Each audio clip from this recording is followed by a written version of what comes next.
네, 안녕하십니까. 정인태 신지식인 TV입니다. 저는 국립한국복지대학교 특임교수를 역임한 정인태입니다.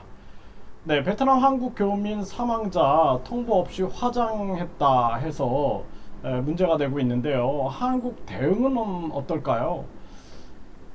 참 이게 남 얘기처럼 들리지 않았습니다. 네, 그래서 기사를 보게 되면은 한인 확진 사망자가 나왔는데 통보 없이 화장을 해버린 거예요. 그러니까 베트남 교민 사회는 이해 못해 분노하고 있는 거예요. 그래서 이 친구가 연락이 안 되니까 어떻게 된 거지 하고 수소문한 끝에 사망했다, 화장됐다 이 사실을 알게 된 겁니다. 이게 뭐 대사관에서 안 것도 아니고 이런 일이 있다라는 거예요. 이게 진짜 우리나라가 얼마나 안타까운 일인가. 뭐 이거는 뭐 우리가 상상을 못하는 일이 벌어지는 거죠.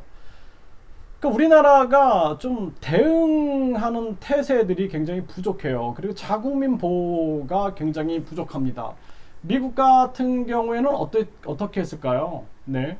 자기 자국민들이 납치당하고 그러면은 뭐 전직 대통령이 가서 구해오고 뭐 이런 것들 보면은 그 국민들이 얼마나 자부심을 느끼겠어요. 그런데 우리나라 같은 경우에는 이런 걸 거의 뭐, 이걸 어떻게 설명해야 됩니까? 제가 겪었던 얘기를 하면은, 베트남에서 제가 이제 법인을 제 이름으로 설립을 해가지고 이렇게 운영을 해보니까 굉장히 그 뭐 돈을 이렇게 뜯어가는 그러한 문제는 그냥 항상 일어나는 일이고, 그리고 굉장히 좀 위험한 거예요. 돈이 연루되다 보니까 뭐 각종 협박에 시달리게 되고 또 심지어는 이 한국인들하고 베트남인들이 짜고 굉장히 음모를 꾸미게 됩니다.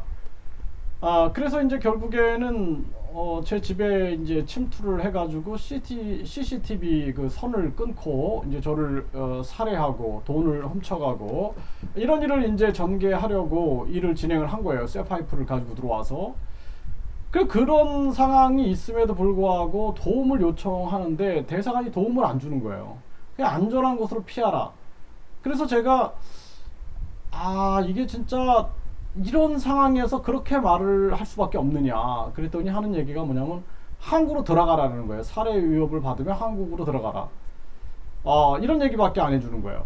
그러면은 뭐 법인을 운영하는 사람 입장에서 어떻게 그냥 한국에 들어갈 수 있겠습니까? 네. 그래서 이러한 상황들이 우리 그 한국인들이 해외에서 겪는 어려움들이다라는 거예요. 그래서 우리 재외국민들이 이렇게 750만이 있는데 해외에서 이런 일을 당하고 아마 제 말에 공감하는 분들이 많을 겁니다. 해외에서 호구로 이렇게 경험하는 부분들. 뭐, 뭐 공항에서 이렇게 돈을 요구하는 경우들 또는 공항에서 갑자기 힘들게 만들어가지고 어렵게 만들어가지고 또 돈을 요구하는 경우들 뭐 이런 경우들도 제가 많이 겪었어요. 예? 그때마다 내가 한국인인데 내가 외국인인데 이런 대접을 받아야 되나 뭐 이런 생각을 한 적이 굉장히 많았었고 또 계속해서 제가 이렇게 협박을 받고 또는 뭐 뭐라 그럴까요? 그 뭐 이상하게 그런 뭐 변호사 단체라든지 이런 사람들이 협박을 하고 오고 이랬을 때도 왠지 대사관이나 영사관은 저에게 도움을 주지 않더라고요. 그 나중에 뭐 이렇게 제가 영사들하고 얘기를 해보니까 이 사람들도 뭐라 그럴까요? 자기들 일이 많다 그런 얘기를 하더라고요. 일이 너무 많아서 자기들이 다 신경 쓰지 못한다 뭐 이런 얘기를 하는데 안타깝습니다. 그래서 이러한 일이 터지게 되면은 일단은 외교부가 강력하게 이 사과를 받아내야죠. 예? 그냥 넘어가잖아요. 이러고 넘어가는 거잖아요. 그냥 사과를 받아내야죠. 예? 사과를 받아내고 그리고 우리 정부도 나서야죠. 지금 우리 정부가 뭐 하고 있나요? 여기에 대해서. 그러다 보니까 우리는 계속 이렇게 호구로 당하는 거예요. 아무리 확진 이 사망자가 있으면은 화장을 하기 전에 통보를 해야죠. 통보를 뭐 나름대로는 24시간 이내에 화장한다라는 방역 지침이 있다 그러면은 사망하면은 바로 대사관에 연락을 하고 이 대사관은 가족들한테 연락을 해주고 이런 절차를 밟아야지 그리고 이분 같은 경우도 어쨌든 거기서 뭔가 일을 하실 분인데 이렇게 화장을 당하면은 이게 어떻게 합니까? 예? 아, 참 정말 안타까워요. 그래서 제가 항상 재외국민보호법 그리고 재외국민에서 해외에서 교민 그 특임 영사 제도를 둬야 된다. 그러니까 우리나라에서도 우리나라 국민들이 주권이 없이 이렇게 냉대를 받는데 우리나라 국민들이 해외 나가면 얼마나 뭐 주권은 우리가 뭐 대한민국 주권을 말할 수도 없고 이런 홀대를 받게 되는 것입니다. 그래서 많은 한국인들이 해외 나갔을 때 아이고 우리가 호구인가 뭐 이런 얘기를 하는 분들이 굉장히 많이 있어요. 그래서 우리가 외교력을 강화시키고 그리고 750만이라는 엄청난 인구입니다. 750만이면은